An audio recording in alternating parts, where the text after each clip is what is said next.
আসসালামু আলাইকুম ওয়া রাহমাতুল্লাহ। প্রিয় দর্শক, যতদিন দুনিয়াতে বেঁচে থাকবেন ফজর নামাজের 2 রাকাত সুন্নত নামাজ পড়ে ফরজ নামাজের পূর্বে এই ছোট্ট দুরূদ শরীফটা পড়তে ভুলবেন না। কারণ এই দুরূদ শরীফটা যে ব্যক্তি পড়বে দুনিয়ার সমস্ত অভাব অনটনকে আল্লাহ রাব্বুল আলামিন তার পরিবার সংসার থেকে দূর করে দিবেন। যত টাকা ঋণগ্রস্ত আছে সব পরিশোধ করার ব্যবস্থা করে দিবেন। পরিবারের সংসারে প্রচুর রিজিকের মধ্যে বরকত দিবেন। সুখ শান্তি আল্লাহ রাব্বুল আলামিন তার ঘরের মধ্যে দিয়ে দিবেন। আপনাদের দুঃখ কষ্ট পেরেশানির যন্ত্রণা সব কিছুকে আল্লাহ রাব্বুল আলামিন দূর করে দিবেন ইনশাআল্লাহ এই দুরুদের আমল করার মাধ্যমে। আপনাদের পরিবার সংসারে ইনকামের মধ্যে যে বাধা আছে, যে কালো জাদু আছে, ব্ল্যাক ম্যাজিক কুফরি কালাম করছে আপনাদের শত্রুরা, এই শত্রুদের কুফরি কালাম ব্ল্যাক ম্যাজিক পর্যন্ত কেটে যাবে এই ছোট্ট দুরূদ শরীফের আমলটি করলে ইনশাআল্লাহ। এই ছোট্ট দুরূদ শরীফটি ইমাম শাফি রহমাতুল্লাহি আলাইহি সব সময় পাঠ করতেন। এই ছোট্ট দুরূদ শরীফটি খুবই শক্তিশালী পাওয়ারফুল দুরূদ শরীফ। ফজরের নামাজের 2 রাকাত সুন্নত নামাজ পড়ে মাত্র 11 বার এই ছোট্ট দুরূদ শরীফটি পড়তে হয়। প্রিয় দর্শক, আমি স্ক্রিনের মধ্যে সুন্দর করে বাংলাতে দিয়ে দিব ইনশাআল্লাহ। আপনারা সহি শুদ্ধভাবে শিখে মুখস্থ করে নেবেন। দর্শক, জীবনে তো কত ভিডিও দেখেছেন, আজকের এই ভিডিওটি দেখে ছোট এই দুরূদ শরীফটি শিখুন ইনশাআল্লাহ। যতদিন পৃথিবীর মধ্যে বেঁচে থাকবেন রিজিকের অভাব হবে না, অভাব অনটন থাকবে না ইনশাআল্লাহ। আল্লাহু আকবার। আপনি দুনিয়ার মধ্যেও শান্তি পাবেন, অভাব অনটন আল্লাহ দূর করে দিবেন। নবীজির রওজা পাকে সঙ্গে সঙ্গে আপনার দুরুদের হাদিয়াটা পৌঁছে যাবে। নবীজি সাল্লাল্লাহু আলাইহি ওয়াসাল্লাম আল্লাহর কাছে আপনার জন্য দোয়া করে দিবেন এই দুরূদ শরীফটা পাঠ করলে। আল্লাহর কাছে রহমতের দোয়া করবেন, বরকতের দোয়া করবেন নবীজি সাল্লাল্লাহু আলাইহি ওয়াসাল্লাম। আর নবীজির দোয়া তো আর মিস হতে পারে না। আল্লাহর নবী সাল্লাল্লাহু আলাইহি ওয়াসাল্লাম যেই দোয়া আল্লাহর কাছে করবে সেই দোয়াই সঙ্গে সঙ্গে কবুল ও মঞ্জুর হয়ে যাবে। আল্লাহু আকবার। তাহলে প্রিয় দর্শক, অনুরোধ করব আপনারা মনোযোগ সহকারে এই ভিডিওটি দেখুন এবং দুরূদ শরীফের আমলটা শিখবেন। যখনই সুযোগ পাবেন, সময় থাকবে, বসে বসে 11 বার শুধু ফজরের নামাজের সুন্নত নামাজটা পড়ে শুধু দুরূদ শরীফটা পাঠ করবেন। তো এখন কথা হলো, দুরূদ শরীফ পাঠ করবেন কি জন্য? মনের মধ্যে একটা ফজিলত জানতে পারলে পড়ার আগ্রহ জাগবে। তাই প্রিয় দর্শক, ছোট্ট একটি ঘটনা আমি আপনাদেরকে বলবো। দুরূদ শরীফের যে কি ফজিলত, দুরূদ শরীফের যে কি পাওয়ার, তারপরে আমি আপনাদেরকে স্ক্রিনের মধ্যে বাংলাতে দুরূদ শরীফটা লিখে দিব। ছোট্ট এই দুরূদ শরীফটা আপনাকে শিখিয়ে দিব ইনশাআল্লাহ। আল্লামা শিবলি রহমাতুল্লাহি আলাইহি আলেম ছিলেন, বুজুর্গ ছিলেন। একজন বালক যুবক হজের মধ্যে গিয়ে তিনি সব জায়গার মধ্যে শুধু দুরূদ শরীফ পড়ছেন। হযরত নুমান শিবলি রহমাতুল্লাহি আলাইহি তিনি বলল, হে বালক, তুমি সব জায়গার মধ্যে শুধু দুরূদ শরীফ পড়ছো, হজের মধ্যে তো অন্যান্য দোয়াগুলো আছে, তুমি কি সেই দোয়াগুলো পারো না? সে বালক বলল, হুজুর, আমি সব দোয়া পারি, তারপরও আমি শুধু দুরূদ শরীফ পড়ি। হুজুর বলল, কেন বালক, আমাকে বলো। তখন সেই বালকটি বলল, হুজুর, আপনি তো জামানার সবচেয়ে বড় আলেম এবং ভালো লোক, এজন্যই আপনার কাছেই বলছি। আমি দুরূদ শরীফের যে পাওয়ার, যে শক্তি দেখেছি, অন্য কোনো কিছুর মধ্যে আমি এত শক্তি, এত পাওয়ার দেখিনি। তখন সেই বালকটিকে হুজুর বলল, আচ্ছা বলো তো দেখি, দুরূদ শরীফের মধ্যে তুমি কেমন শক্তি, কেমন পাওয়ার দেখেছ? তিনি বলল, অর্থাৎ সে বালকটি বলল, আমার বাবার সঙ্গে আমি হজের মৌসুমের সময় কাফেলার সঙ্গে আমরা হজ করতে আসতেছিলাম। আসার সময় পথিমধ্যে আমার বাবা হঠাৎ অসুস্থ হয়ে গেল। অসুস্থ হয়ে যাওয়ার পর আমাদের যাত্রা বিরতি করলো। সেখানে আমরা অবস্থান করলাম। আমার বাবার অসুস্থতা দিনের দিন এবং সময়ের সময় বাড়তেই আছে। এজন্য আমাদের কাফেলার মধ্যে আমাদের সঙ্গে যারা ছিল এক দলের মধ্যে তারা বলল, হে বালক, তুমি তোমার আব্বুর খেদমত করো, তারপর তুমি রাস্তা দিয়ে চলে এসো। আমরা চলে যাই মক্কাতে হজ করার জন্য, তোমরা আস্তে আস্তে আসো।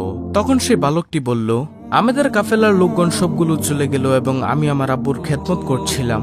হঠাৎ করে আমার আব্বুর অসুস্থতা আরো বেড়ে যায় এবং হঠাৎ করে দুনিয়া থেকে বিদায় নিয়ে চলে যায়, মারা যায় আমার আব্বু। আমি দেখলাম হুজুর, আমার বাবার চেহারাটা কালো কুচকুচে হয়ে গিয়েছে, বিগড়ে গিয়েছে, খারাপ হয়ে গিয়েছে। আমি দুশ্চিন্তায় পড়ে গেলাম। হায়রে, এমন একটি জায়গার মধ্যে, মরুভূমির মধ্যে আমার আব্বুর এই অবস্থা, আশেপাশে কোনো মানুষ নেই। যদি কোনো মানুষ দূর থেকে এসে দেখে আমার আব্বুকে এইভাবে খারাপ চেহারা হয়ে গিয়েছে, বিকৃত চেহারা হয়ে গিয়েছে, কালো হয়ে গিয়েছে চেহারাটা, তখন মানুষ কি মনে করবে? তখন তিনি অর্থাৎ বালকটি কান্না করতে করতে বাবার চেহারার মধ্যে কাপড়টা দিয়ে ঘুরে কান্না করতে করতে সেই জায়গার মধ্যেই মনের অজান্তে ঘুমিয়ে গেছে। তিনি বললেন, অর্থাৎ বালকটি বলল, আমি ঘুমের মধ্যে দেখলাম একজন সাদা জুব্বা পাগড়ি পরা লোক আমার আব্বুর কাছে আসলো। আসার পর আমার আব্বুর কাপড়টা মুখ থেকে সরালো। সরানোর পরে আমার আব্বুর বিকৃত চেহারাটা, খারাপ কালো চেহারাটা তিনি তার মধ্যে হাতটাকে মুছে দিলেন, হাতটাকে বুলিয়ে দিলেন। মুছে দেওয়ার সঙ্গে সঙ্গে আমার আব্বার চেহারাটা নূরে নূরান্বিত হয়ে গেল, সুন্দর হয়ে গেল, চোখ ঝলমল করতেছিল। তখন আমি স্বপ্নের মধ্যেই বললাম, আপনি কে? তিনি চলে যাচ্ছিলেন। আমি পিছনের দিক দিয়ে বললাম, আপনি কে বলে যান, না হয় আমি আপনাকে ছাড়বো না। কারণ এমন কঠিন সময়ের মধ্যে আমরা বিপদের মধ্যে পড়ে গিয়েছি, আর আপনি আসলেন, এসে আমার বাবাকে সাহায্য করলেন। আমার বাবার চেহারাটাকে আপনি সুন্দর করে দিলেন। আপনি কে? আপনার পরিচয় আমি জানতে চাই। তখন তিনি বললেন, অর্থাৎ ওই সাদা জুব্বা পাগড়ি পরা তিনি বললেন, আমি আর কেউই নই, আমি হলাম বিশ্ব নবী, আখিরি নবী, নবী মুহাম্মদ সাল্লাল্লাহু আলাইহি ওয়াসাল্লাম। তখন সেই বালকটি স্বপ্নের মধ্যেই বলছেন, আপনি কেন এসেছেন ইয়া রাসূলুল্লাহ সাল্লাল্লাহু আলাইহি ওয়াসাল্লাম? আপনি নিজে চলে এসেছেন কেন? আল্লাহ রাসূল সাল্লাল্লাহু আলাইহি ওয়াসাল্লাম তখন বললেন, তোমার বাবা দৈনিক দিনে 100 বার দুরূদ শরীফ পড়ে, রাতে 100 বার দুরূদ শরীফ পড়ে। আজকের দিনেরটা আমি পেয়েছি, কিন্তু রাতেরটা পাই না। ফেরেশতাদেরকে জিজ্ঞাসা করলাম, ফেরেশতারা তখন বলল, আপনার সেই আশেক, আপনার ভক্ত যে দুরূদ শরীফ পাঠ করে, আপনার সেই উম্মত, সে তো খুব বিপদের মধ্যে আছে। দুনিয়ার মধ্যে ভালো আমল করে না, এজন্য চেহারাটা পাল্টে গিয়েছে, বিগড়ে গিয়েছে, এজন্য রাতের দুরূদটা সে পাঠাতে পারিনি। এটা নবীজিকে ফেরেশতারা বলেছেন। তখন নবীজি বলেন, এজন্য আপনার আব্বু বিপদের মধ্যে পড়ে গিয়েছে, আমলও তেমন ভালো ছিল না, তারপরও দুরূদ শরীফ পড়তে কখনো ভুলেনি, এবং রাতের দুরূদটা সে পাঠাতে পারেনি। তার জন্য আমি রওজা থেকে চলে এসেছি, আমার প্রিয়কে, আমার আশেককে উপকার করার জন্য, সাহায্য সহযোগিতা করার জন্য। তারপরে এটা বলে আল্লাহ রাসূল সাল্লাল্লাহু আলাইহি ওয়াসাল্লাম চলে গেলেন। এরপর সেই যুবক বলল যে, হুজুর, এরপর থেকে আমি বুঝতে পারলাম দুরূদের মধ্যে যে কি ফজিলত, কি বরকত। এরপর থেকে আমি দুরূদ শরীফ পাঠ করি। সুবহানাল্লাহ। প্রিয় দর্শক, তাহলে আপনারা বুঝতে পারছেন দুরূদ শরীফের কত ফজিলত। যত বেশি দুরূদ শরীফ পড়তে পারেন আপনি ততই ফজিলত। দর্শক, সেই দুরূদটি আমি স্ক্রিনের মধ্যে দিয়ে দিচ্ছি। তার আগে নিয়মটি শুনুন। পড়ার নিয়মটি হচ্ছে, ফজরের নামাজের আজান যখন দিবে একটু আগে উঠে যাবেন।